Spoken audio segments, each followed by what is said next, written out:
Welcome to Thoughts on the Market. I'm Michael Zezas, Morgan Stanley's Global Head of Fixed Income Research.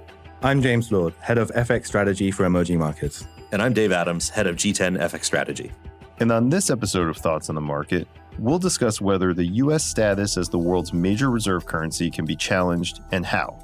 It's Wednesday, May 8th at 3 p.m. in London.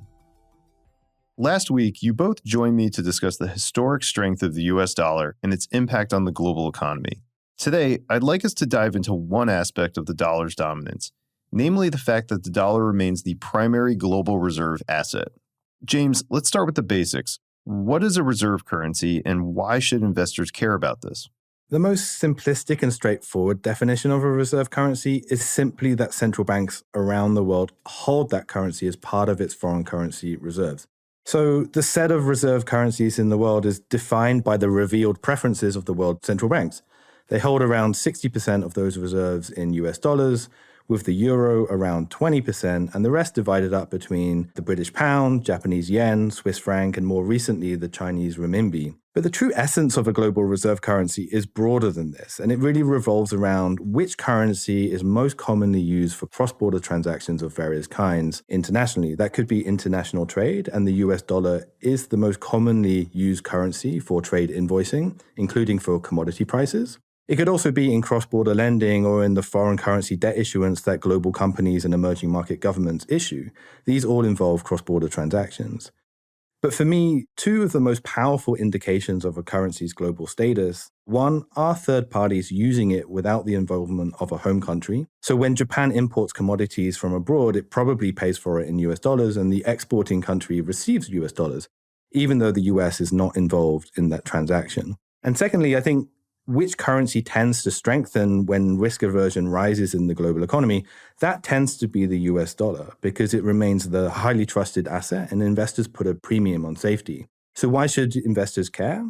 Well, which currency would you want to own when the global stock markets start to fall and the global economy tends to head into recession? You want to be positioning in US dollars because that has historically been the exchange rate reaction to those kinds of events. And so, Dave, what's the dollar's current status as a reserve currency?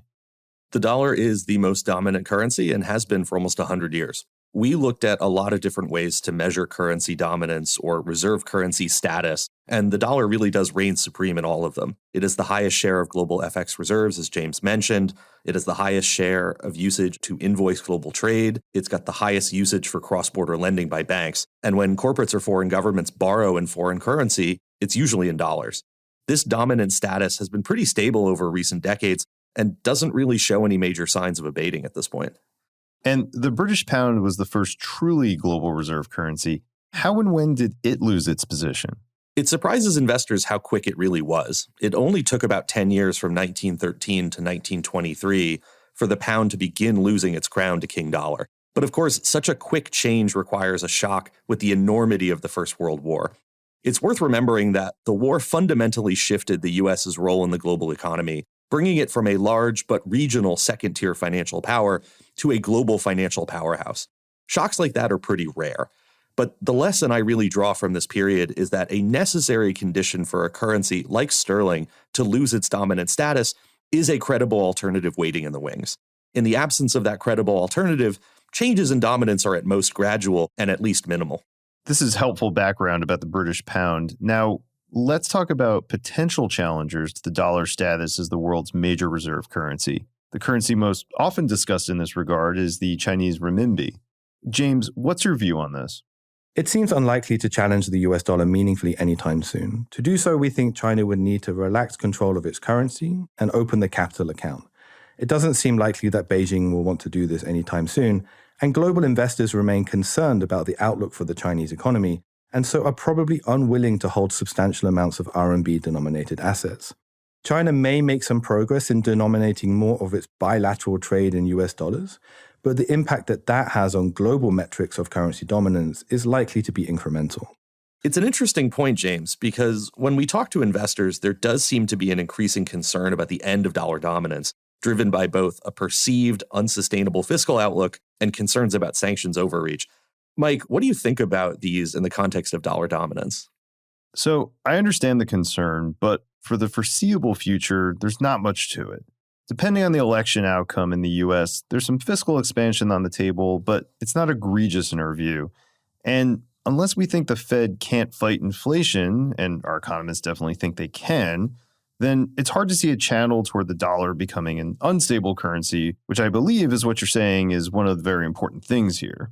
But James, in your view, are there alternatives to the US-led financial system? At present, no, not really. I think, as I mentioned in last week's episode, few economies and markets can really match the liquidity and the safety that the US financial system offers. The Eurozone is a possible contender, but that region offers a suboptimal currency union given the lack of common fiscal policy, and its capital markets there are just simply not deep enough. And Dave, could cryptocurrency serve as an alternative reserve currency? It's a question we get from time to time. I think a challenge crypto faces as an alternative dominant currency is its store of value function. One of the key functions of a dominant currency is its use for cross-border transactions. It greases the wheels of foreign trade. Stability and value is important here. Now, usually when we talk to investors about value stability, they think in terms of downside. What's the risk I lose money holding this asset?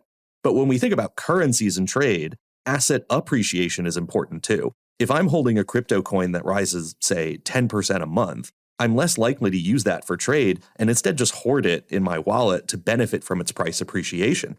Now, reasonable people can disagree about whether cryptocurrencies are going to appreciate or depreciate, but I'd argue that the best outcome for a dominant currency is neither. Stability and value that allows it to function as a medium of exchange rather than as an asset. So, James, Dave, bottom line, King Dollar doesn't really have any challengers.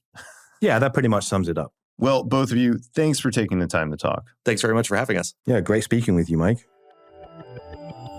And as a reminder, if you enjoy Thoughts on the Market, please take a moment to rate and review us wherever you listen to podcasts, and share Thoughts on the Market with a friend or colleague today. The preceding content is informational only and based on information available when created. It is not an offer or solicitation, nor is it tax or legal advice. It does not consider your financial circumstances and objectives and may not be suitable for you.